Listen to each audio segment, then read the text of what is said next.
Hello world, स्वागत है एक और वीडियो में। और आज हम बात करने जा रहे हैं जैंगो में टू डू ऐप बनाने के बारे में। तो ये टू डू ऐप क्या होता है कि ये एक हम लोग का मैनेजिंग सॉफ्टवेयर हो जाएगा, सॉफ्टवेयर नहीं वेबसाइट हो जाएगा।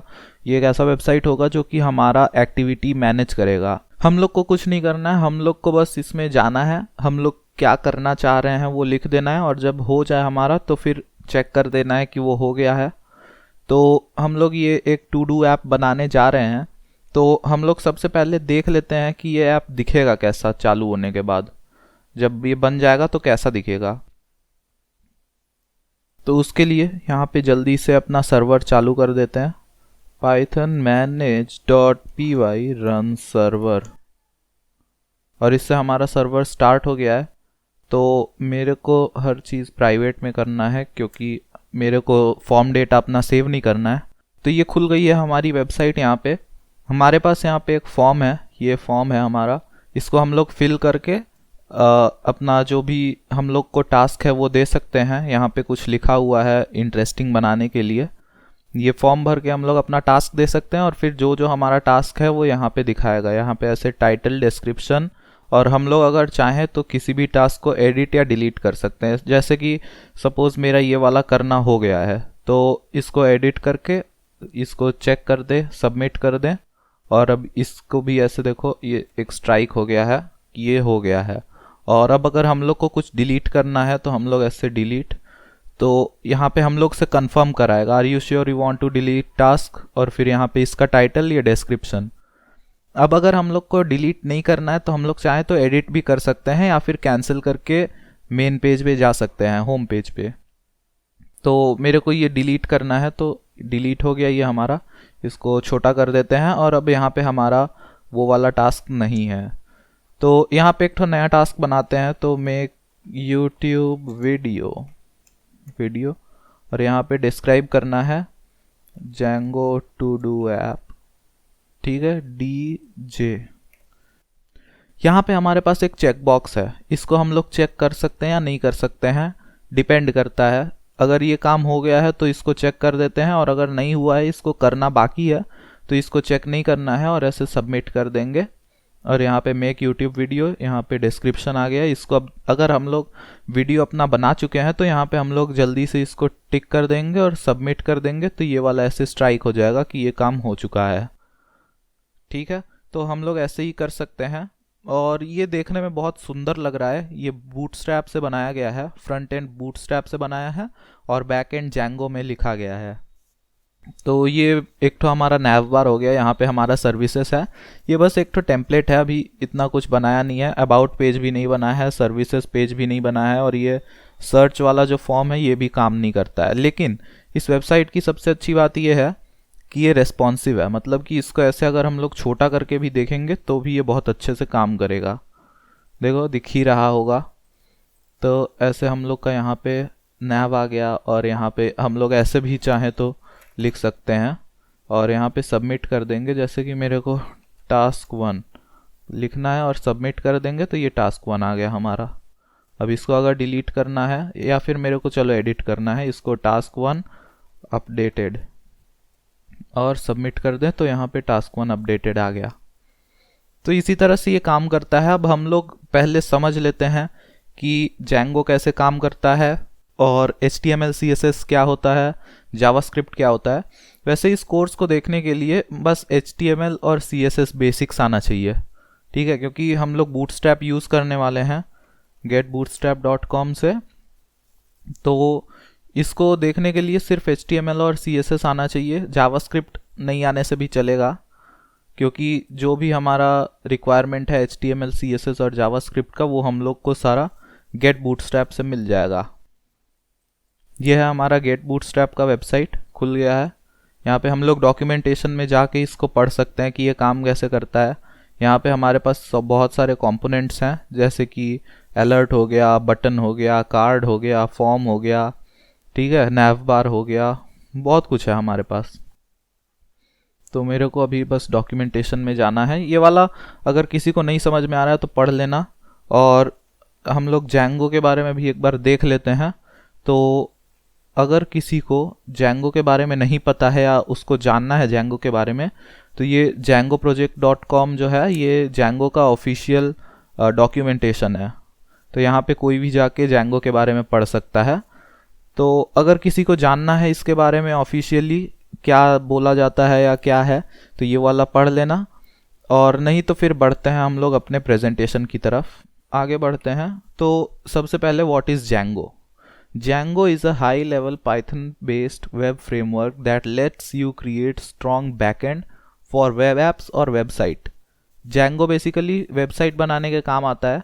ये हम लोग को एक बैकएंड लिखने देता है। बैकएंड मतलब कि जो कोड सर्वर में रन होगा। अब एक सर्वर क्या है? एक सर्वर भी एक कंप्यूटर है जैसे कि आपका कंप्यूटर होता है, लेकिन इसमें मेन डिफरेंस ये है कि आपके कंप्यूटर को कोई एक्सेस नहीं कर सकता, लेकिन एक सर्वर को हर कोई एक्सेस कर सकता है। उसका आईपी एड्रेस अपने ब्राउज़र के यूआरएल बार में टाइप करके, ठीक है। तो it takes care of much of the hassle of web development. ये जो भी वेब डेवलपमेंट का सारा मुश्किलें हैं, वेब डेवलपमेंट की सारी मुश्किलों को ये आसान कर देता है, उनका ध्यान ये अपने से रख लेता है। So you can focus on writing your backend without needing to reinvent the wheel. तो ये हम लोग की जो भी मुश्किलें हैं उसकी चिंता ये कर लेता है, ताकि हम लोग अपना बैकएंड लिखने में ध्यान दें। हम लोग का ध्यान जो चीज़ पहले ही एक बार बन चुकी है वो बनाने में ना जाए। जैसे कि हम लोग को अपना खुद का सर्वर नहीं बनाना पड़ेगा। Django हम लोग को खुद एक सर्वर दे देता है डेवलपमेंट के लिए, तो वो हम लोग बस एक कमांड टाइप करके रन कर सकते हैं और हम लोग अपना आराम से कोड लिख सकते हैं। Django is free and open source. इसका मतलब क्या है? इसका मतलब ये है, फ्री का मतलब तो पता ही है कि इसको पैसा नहीं देना पड़ेगा यूज़ करने के लिए। और ओपन सोर्स का मतलब क्या होता है? ओपन सोर्स का मतलब ये होता है कि Django का जो भी कोड है, जिस हिसाब से ये बनाया गया है, सब हम लोग एक्सेस कर सकते हैं। इसकी ऑफिशियल डॉक्यूमेंटेशन से या गिटहब से जाके देख सकते हैं। Some websites that use Django as their backend are Instagram, बहुत अच्छा एग्जाम्पल है, सब कोई यूज़ करते हैं। Dropbox, Spotify etcetera. ड्रॉपबॉक्स भी कई लोग यूज़ करते होंगे, स्पॉटिफाई भी यूज़ करता है, यूट्यूब भी यूज़ करता है, बहुत सारी वेबसाइट्स हैं, ठीक है। अब आगे बढ़ते हैं हम लोग। तो how do Django websites work? ये आप हो गए, ये आप क्लाइंट हो गए, आपको क्लाइंट भी बोला जाएगा। और ये सर्वर हो गया हमारा, ये सर्वर। तो आपको जब भी कुछ चाहिए रहेगा तो आप अपने कंप्यूटर से सर्वर पे एक रिक्वेस्ट भेजेंगे। इस रिक्वेस्ट को बोला जाता है HTTP रिक्वेस्ट। तो आप लोग रिक्वेस्ट भेजेंगे सर्वर को, और सर्वर क्या करेगा? आपको HTML, CSS और JS भेज देगा। JS का मतलब जावास्क्रिप्ट, HTML का मतलब हाइपरटेक्स्ट मार्कअप लैंग्वेज, CSS का मतलब कैस्केडिंग स्टाइल शीट्स। इन तीनों के बारे में अभी बात करेंगे हम लोग। तो आप लोग क्या करेंगे? आप लोग एक रिक्वेस्ट भेजेंगे ब्राउज़र को, और ये जो ब्राउज़र को नहीं, आप लोग रिक्वेस्ट भेजेंगे सर्वर को, और ये सर्वर HTML, CSS और जावास्क्रिप्ट आपको दे देगा। अभी जब आपको HTML, CSS और जावास्क्रिप्ट मिल गई है, ये तीनों देखने में कुछ ऐसी होती है, हम लोग को देख के समझ में नहीं आता है। ये समझ में आता है किसको? ब्राउज़र को। जैसे कि ये गूगल क्रोम हो गया। तो जब आपको HTML, CSS और जावास्क्रिप्ट मिल जाएगी, तो आपका जो भी ब्राउज़र है, गूगल क्रोम हो या फायरफॉक्स हो या जो भी हो, एज हो, वो इसको पार्स करेगा, प्रोसेस करेगा, इंटरप्रेट बोलो, जो भी करेगा। ये कैसे ये दिखाता है इस वेब पेज को, ये हमारा कंसर्न नहीं है। हम लोग का फोकस ये है कि ये जो है HTML, CSS और JS जो है, उसको ये ब्राउज़र इंटरप्रेट करेगा और ऐसे हम लोग को एकदम सुंदर सा वेबसाइट दिखा देगा, ठीक है। तो ये बस एक एग्जाम्पल के लिए है, एक्चुअल कोड एंड वेबसाइट्स में वेरी। अब हम लोग बात कर लेते हैं HTML के बारे में। HTML stands for hypertext markup language. HTML क्या होता है? Hypertext markup language. इसका फुल फॉर्म होता है HTML describes the structure of a web page. इसका क्या मतलब है? इसका ये मतलब है कि HTML हम लोग को बताता है कि एक पेज में क्या क्या रहने वाला है। जैसे कि हमारे पास पैराग्राफ हो सकते हैं, एंकर टैग्स हो सकते हैं, और बहुत कुछ है, इमेजेस हो सकती हैं, और बटन्स हो सकते हैं, बहुत कुछ हो सकते हैं। तो अगर कोई ये बैकएंड का सीखना चाह रहा है, तो मेरे को लगता है कि उसको थोड़ी बहुत फ्रंट एंड आनी चाहिए, HTML टैग्स के बारे में पता रहना चाहिए, ठीक है, थोड़ा बहुत CSS आना चाहिए, क्लासेस क्या होती हैं, आईडीज़ क्या होती हैं, ये पता होना चाहिए। ठीक है, हम लोग अब देखते हैं आगे। HTML is a markup language that web browsers use to interpret and compose text, images and other material into visual और ऑडिबल वेब पेजेस। तो HTML is a markup language, ये एक लैंग्वेज है, हम लोग को अपना कंटेंट बनाने देती है एक वेब पेज का। ये जो कंटेंट है इसको वेब ब्राउज़र्स इंटरप्रेट करते हैं और इसको कन्वर्ट कर देते हैं टेक्स्ट बोले तो ऐसे जो लिखा हुआ आ रहा है, इमेजेस, ये इमेज हो गया एक ठो, एंड अदर मटेरियल, और भी कई चीज़ों में जैसे कि वीडियोस या फिर और भी बटन हो गए, उन सब में कन्वर्ट कर देते हैं, या फिर साउंड हो गया, और ऐसे हमारा वेब पेज बन जाता है। अब इस CSS क्या होता है? CSS stands for cascading style sheets. तो ये इसका फुल फॉर्म हो गया। Basically CSS decides how the HTML elements are shown. तो हम लोग का HTML क्या करता है? हम लोग का HTML डिसाइड करता है कि अच्छा इस जगह पे एक पैराग्राफ होगा, ठीक है, लेकिन हमारा CSS क्या डिसाइड करता है कि ये वाला जो पैराग्राफ है, ये इसके जो फॉन्ट्स हैं उसका क्या साइज रहेगा, फॉन्ट का कलर क्या रहेगा, ठीक है, और कितना स्पेसिंग होगा लेटर्स के बीच में, लाइन हाइट कितना होगा, वगैरह वगैरह। CSS is design to enable the separation of content and presentation. CSS को इसलिए डिज़ाइन किया गया है ताकि हम लोग अलग अलग कर दें जो हमारा कंटेंट है और प्रेजेंटेशन है। मतलब कि क्या दिखाया जा रहा है वो HTML से डिसाइड होगा और किस तरह से दिखाया जाएगा वो CSS से डिसाइड होगा। HTML decides the content of a web page and CSS decides the presentation such as font size, font family, colors etc. तो CSS क्या डिसाइड करता है कि किस तरह से दिखाया जाएगा, जैसे कि फॉन्ट का साइज कितना होगा, जैसे ये वाला बड़ा फॉन्ट हो गया, ये छोटा फॉन्ट हो गया। फॉन्ट का कलर क्या होगा, जैसे कि यहाँ पे ये वाइट है, ये ब्लू है, ये हल्का एक ग्रीन कलर है, लाइट ग्रीन बोल सकते हैं। तो इस तरह से CSS डिसाइड करता है कि किस तरह से प्रेजेंट किया जाएगा और HTML डिसाइड करता है कि क्या प्रेजेंट किया जाएगा। अब हम लोग आगे बढ़ते हैं जावास्क्रिप्ट की तरह। JS stands for JavaScript.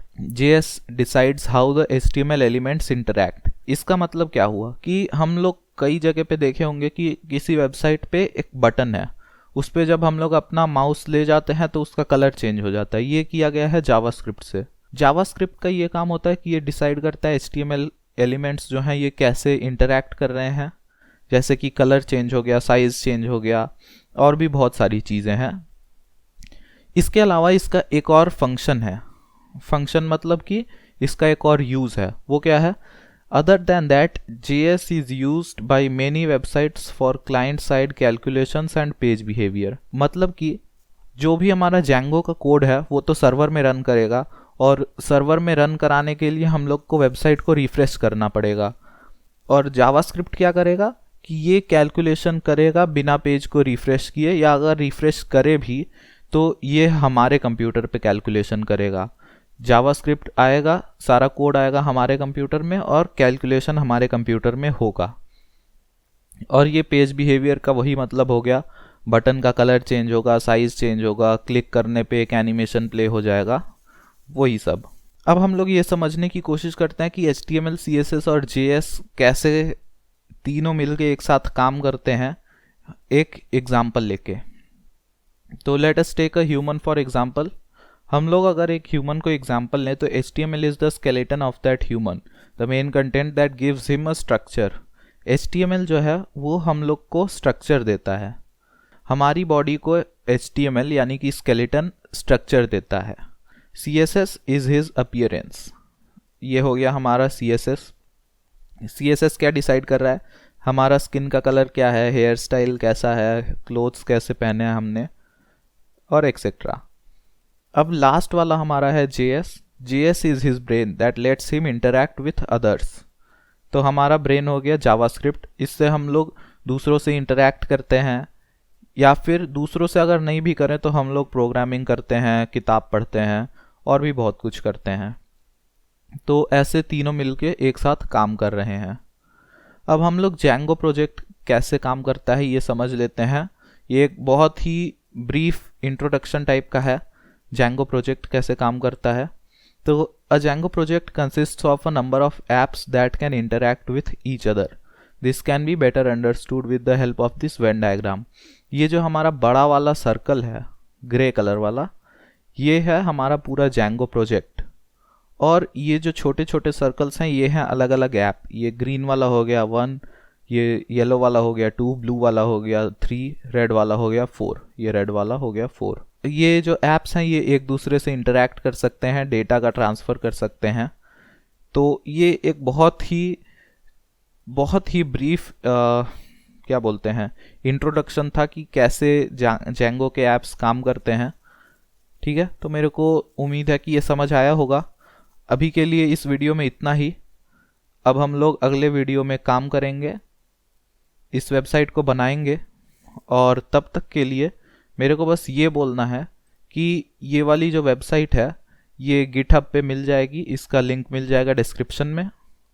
तो अगर कोई भी चाहता है तो वो ये डाउनलोड करके देख सकता है. और सर्वर को चलाने के लिए क्या करना होगा हम लोग को कि यहाँ पे अपना आना पड़ेगा.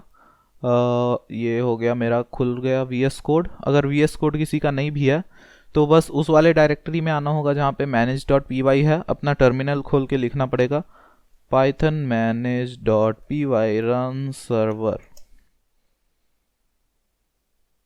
यहाँ पे मेरा पाइथन का स्पेलिंग गलत हो गया है इसलिए ये नहीं चल रहा है, PYTHON.